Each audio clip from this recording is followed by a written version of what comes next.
My name's Jake, I'm 33, and for years I told myself family meant sacrifice. I wasn't the golden child, not the favorite, not even the loud one who always made an entrance. I was the one who kept the lights on, who paid the bills when my parents were short, who quietly fixed the leaking roof or dropped off groceries without waiting for thanks.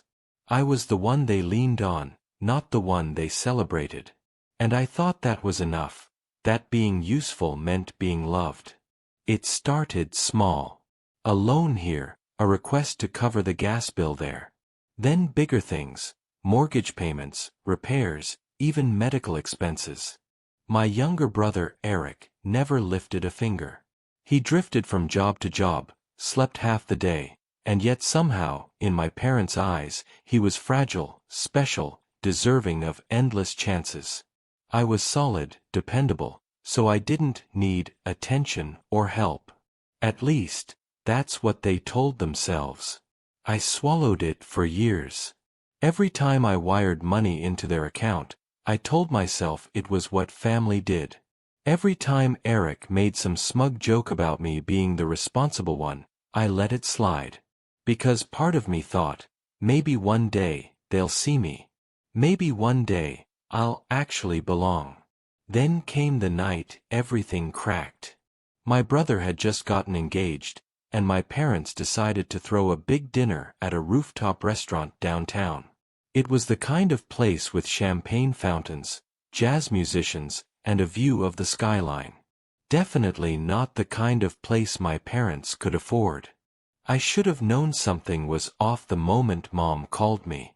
"Jake, sweetheart," she said in that syrupy voice she only used when she wanted something. "We were hoping you could help with the reservation. Just to hold it. We'll pay you back, of course." I knew what "we'll pay you back" meant. It meant goodbye to another chunk of my savings. But I agreed anyway. It was Eric's night, and maybe, just maybe, I'd finally feel included. So I booked the space. I put down my card for the deposit. I even bought a bottle of champagne for the happy couple. On the night of the dinner, I arrived in my best suit, heart pounding with a stupid hope that this time, things might be different. When I walked in, the place looked magical. String lights, floral centerpieces, the whole thing like a movie scene. My family was already there, laughing, clinking glasses, beaming at Eric and his fiancée. I stepped forward, bottle in hand, expecting smiles, maybe even a hug. Instead, Eric glanced at me, smirked, and pointed. "Sorry, Jake," he said, mock sympathy dripping from his voice. "This table's for family only. But hey, we saved you a seat, right over there." I followed his finger. It was a fold-out chair. By the trash bin. And everyone laughed. At first, I thought he was joking. I just stood there, blinking, still holding the champagne like some idiot extra in my own life. But no one corrected him.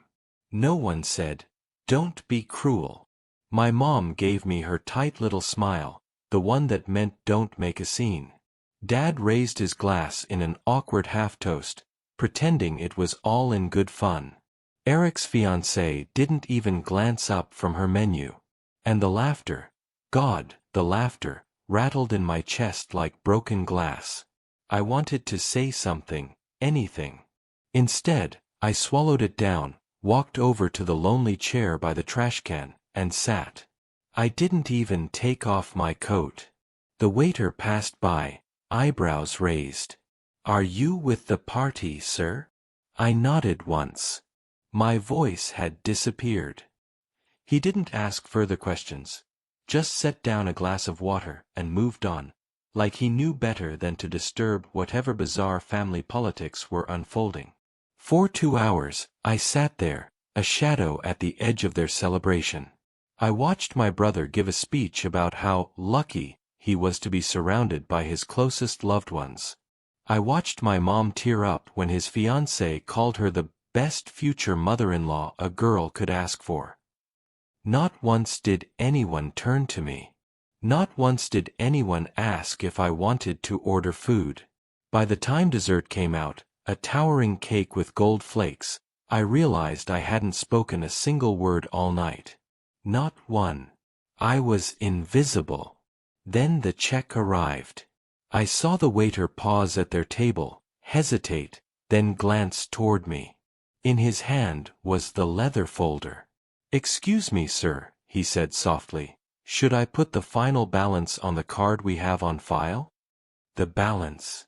$3,218. My brother didn't even look up. He just smirked. "Oh yeah. Jake's got it." That was the moment something inside me snapped. I smiled, calm and sharp, and spoke louder than I had all night. "Not my table." The words hung in the air like a crack of thunder. For a second, no one moved.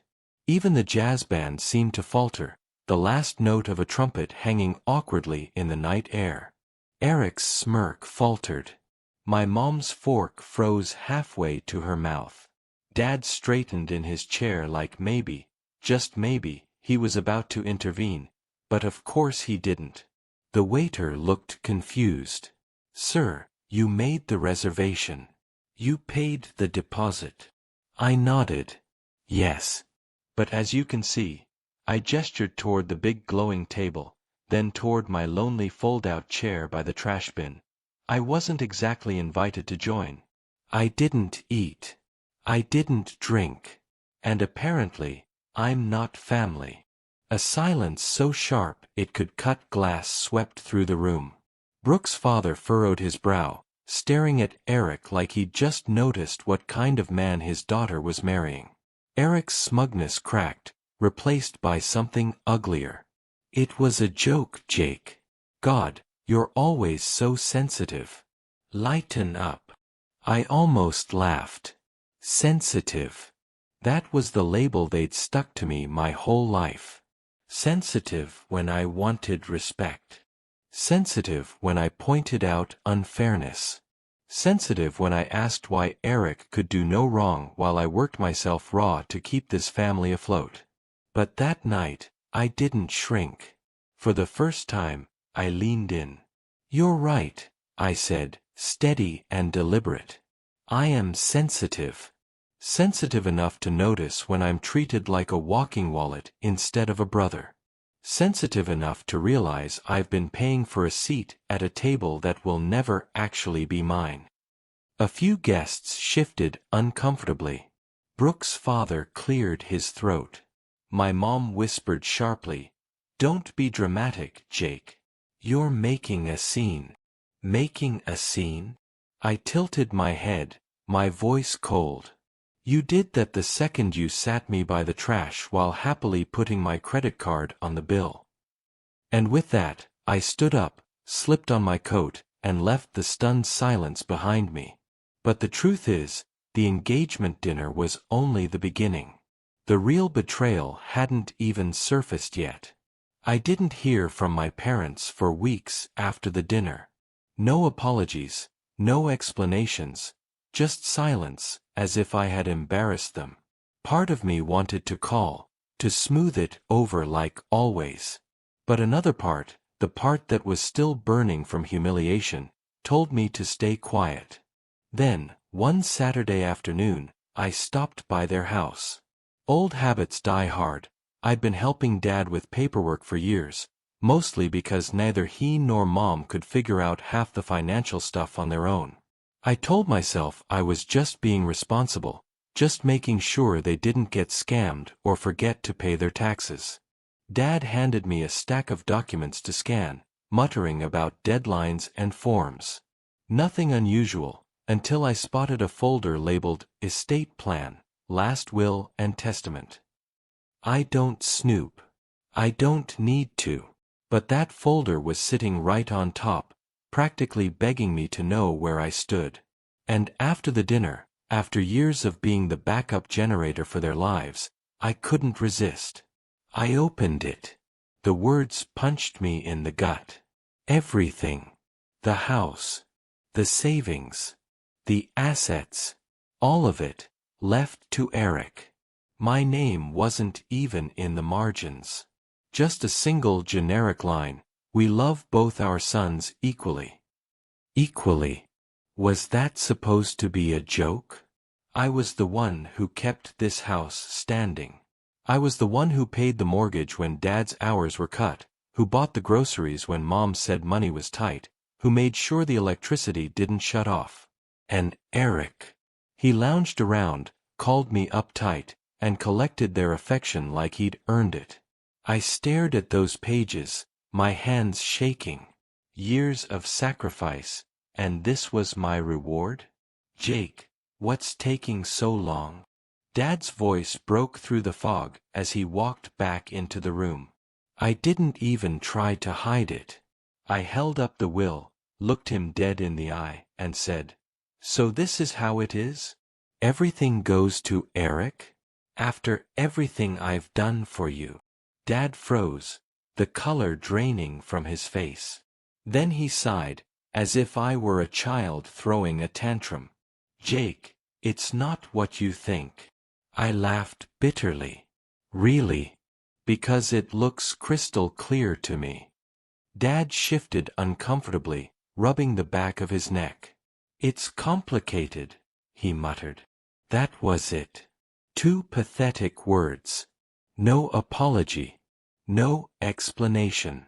Just a weak excuse, like he expected me to nod, swallow my pride, and keep being their personal ATM. I felt my chest tighten, but I forced my voice to stay calm. Complicated.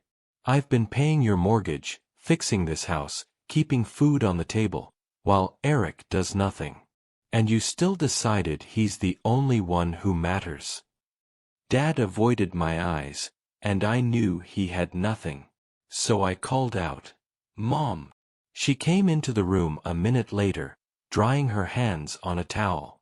Her eyes flicked to the folder in my hands, and for a split second, just a split second, I saw guilt. But then she put on that same gentle tone she always used to smooth things over. "Jake, honey, you don't need the inheritance," she said softly, like she was doing me a favor. "You have a good job, you're independent. Eric, well, he struggles. We just want to make sure he's taken care of." Something inside me snapped. I had heard excuses my whole life. He's the youngest, he's sensitive, he needs more help than you. But this wasn't help. This was theft. This was them taking every sacrifice I had made and shoving it into the garbage. Also their golden child could keep floating through life untouched.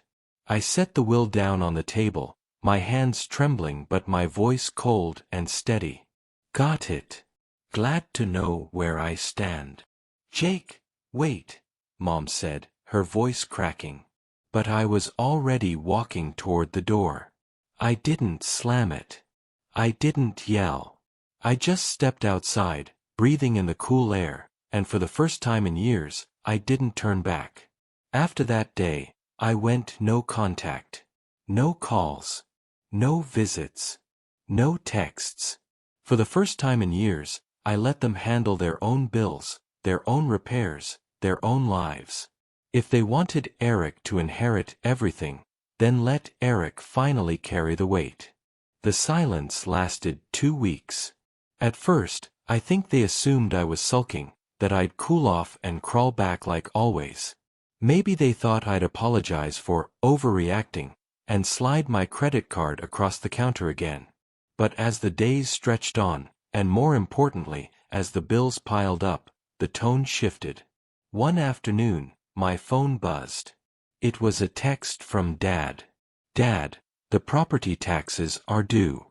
That was it. No hi. No, how are you, no apology. Just a demand, like I was still their bank account. I stared at the screen for a long time, then typed back. I'm sure Eric will handle it, since the house is his and all." 5 minutes later, my phone lit up with Mom's name. I let it ring. Then came another text. "Mom, Jake, please don't be like this. We need to talk." Oh, Now they wanted to talk. Not when I was sitting by the trash at the engagement dinner. Not when I discovered their will. Only now, when the money faucet had shut off. I waited an hour before replying. Me, there's nothing to talk about. You made your choice. Now you can live with it. I set my phone down, my heart pounding but my chest strangely light. For once, I wasn't caving. But the peace didn't last long. That evening, Eric himself decided to get involved. His message popped up like a punch in the face. Eric, dude, why are you being such a drama queen? It's not a big deal. Just help them out like you always do. I nearly laughed. Not a big deal? After a lifetime of being used and erased? I typed back. Me, no. I think you've got it covered, since you're the favorite and all. The reply came faster than I expected. Eric, oh my God, are you seriously mad about the will? Grow up, man. It's just money. Just money. I stared at the screen, my jaw tight. Years of my paychecks drained into their mortgage. Thousands spent on groceries, repairs, medical bills. Every dollar I gave was supposed to be love in action, proof that I cared. And now, when it all went to him, suddenly it was just money. I shot back. Me, then you won't mind using some of that just money to pay the mortgage, right? Silence. 10 minutes. 20. No answer. Instead, Mom texted me again, this time with the full guilt trip mode activated. Mom, Jake, we're your parents. Family takes care of each other. We did so much for you growing up, and now you're just abandoning us? I clenched my fists so tight my nails dug into my palms. Abandoning them? I had been their crutch, their safety net, their lifeline. I was the one who sacrificed while they coddled Eric into uselessness. And now that reality was knocking, I was the bad guy? I typed slowly, every word deliberate. Me, you made it clear I wasn't part of the family when you left me out of the will. Now Eric can take care of you. I could almost hear Mom gasp, the way she always did when her perfect little illusions cracked. Minutes later, my phone buzzed again. This time, it was Dad. Dad, we're not asking for much. Just enough to cover the mortgage for a few more months until Eric gets stable. Stable. That word made me laugh out loud. Eric had been getting stable since he was 16. He was 30 now. And nothing had changed. They didn't want stability. They wanted me. My money. My silence. My role as the invisible backbone of their family. But that role was dead. I stared at Dad's text, my laugh bitter and sharp in the empty room. Until Eric gets stable. That phrase had been their anthem for years. And yet Eric had never once paid a bill, held down a job, or shown an ounce of responsibility. I typed back. Me, Eric's 30 years old. If he's not stable now, he never will be. Not my problem anymore. This time, it took less than a minute for my phone to ring. Eric. I almost let it go to voicemail, but something in me wanted to hear what excuse he'd come up with. I answered. Dude, he said, his voice dripping with that same lazy arrogance. You're really going to let Mom and Dad drown over some paperwork? It's not that deep. I barked a laugh. Not that deep. You think me paying their mortgage for years was shallow? You think me covering their bills while you sat around playing video games was nothing? He scoffed. You always act like a martyr. It's not my fault they trust me more. That hit me like a slap. Trust you? I snapped. They don't trust you. They enable you. And they used me to do it. There was a long pause on the line before he muttered. Whatever. You're just bitter because I'm the one they love." And then he hung up. I sat there, the silence heavy, my heart pounding. 4 years, I'd swallowed the truth. I wasn't loved for who I was. I was tolerated for what I provided. The moment my wallet closed, I was out. The next week, I started hearing whispers. My aunt called, confused why my parents were complaining about being abandoned. A cousin messaged me, saying Mom was telling everyone I'd turned cruel and forgotten where I came from. No, I hadn't forgotten. I just finally remembered who I was, without them. The smear campaign didn't surprise me. It was textbook Mom, when backed into a corner, play the victim, spin the story, make sure everyone saw her tears but not her choices. Suddenly, I was the selfish son, the one who turned his back on family. Funny. They never mentioned the years I kept their lights on. One night, my aunt called, her voice low. "Jake, I don't understand. Your parents keep saying you're refusing to help them, that you're being cruel. What's really going on?" I almost laughed, but there was no humor in it. "What's going on," I said evenly, "is that I spent years keeping them afloat.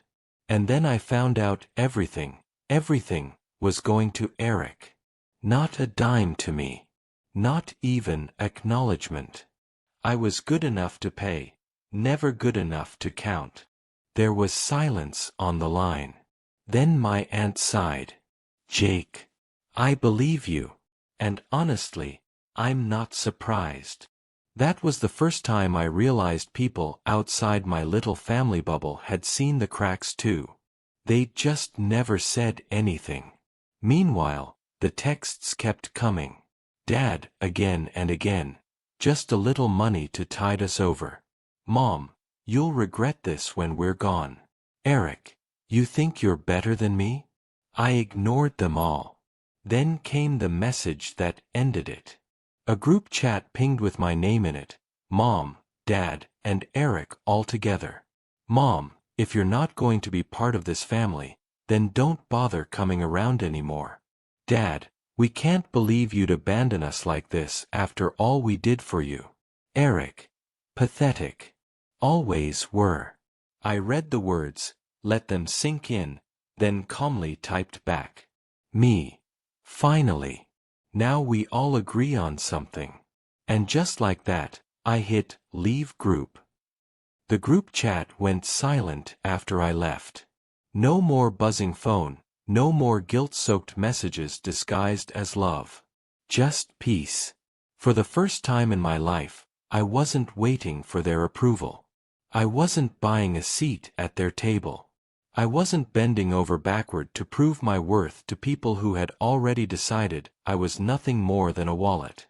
At first, the quiet felt strange, almost wrong. I'd been so conditioned to jump at every call, to hand over cash without question, to patch every crack they created. But as the days stretched into weeks, I started to breathe differently. The weight lifted. I poured money into my own savings instead of theirs. I took a trip I'd always postponed because, what if Mom needs help with a mortgage again? I reconnected with friends who valued me not for what I could give, but simply for being Jake. And the world didn't collapse. Their bills didn't become my problem. Their golden child didn't suddenly transform into a responsible man. They had made their choice, and now they were living with it. Sometimes I think about that night at the engagement dinner. Me in my suit, champagne in hand, seated by the trash while everyone laughed. Or the will, with Eric's name on everything and mine erased. I think about how badly I used to ache for them to see me. Now, I'm glad they didn't. Because their blindness set me free. I used to believe family meant sacrifice. Now I know family is supposed to mean love, respect, and belonging. If you have to buy your place at the table, it was never yours to begin with. And I'll never pay for a seat there again.